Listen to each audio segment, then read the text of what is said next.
రంగారెడ్డి జిల్లా చిలుకూరు బాలాజీ ఆలయ ప్రధాన అర్చకుడు సిఎస్ రంగరాజన్పై దాడి చేసి సంచలనం సృష్టించిన వీర రాఘవరెడ్డిపై తాజాగా మరోసారి దాడి జరిగింది. కండిషన్ బెయిల్ పై మొయినాబాద్ పిఎస్ కు వెళ్లి వస్తుండగా దాదాపు 20 మంది గుర్తు తెలియని వ్యక్తులు దాడికి పాల్పడ్డారు.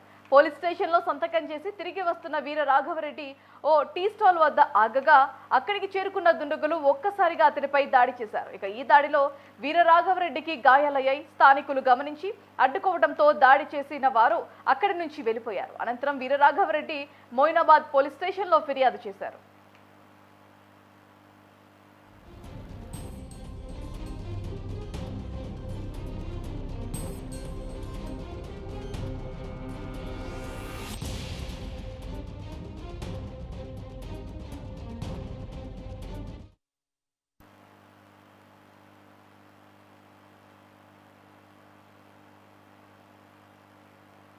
తూర్పుగోదావరి జిల్లా కొప్పవారానికి చెందిన వీర రాఘవరెడ్డి రామరాజ్యం పేరుతో ఒక ప్రైవేట్ సైన్యాన్ని నడుపుతున్నాడు.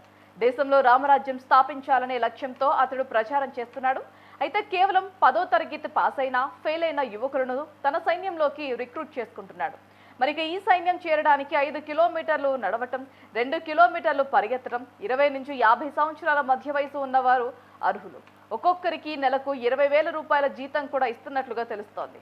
వీర రాఘవరెడ్డి యువతను తన సైన్యంలో చేర్చుకొని వారితో దౌర్జన్యాలకు పాల్పడుతున్నాడనే ఆరోపణలైతే ఉన్నాయి. గతంలో చిలుకూరు బాలాజీ అర్చకులు రంగరాజన్ను తన రామరాజ్యం సైన్యంలో చేర్చాలని ఒత్తిడి చేశారు.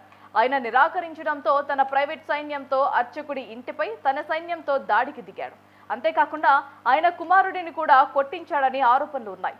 అంతకుముందు హైదరాబాద్లోని అబిట్స్ లో కూడా వీర రాఘవరెడ్డిపై దాడి కేసు అయితే నమోదైంది.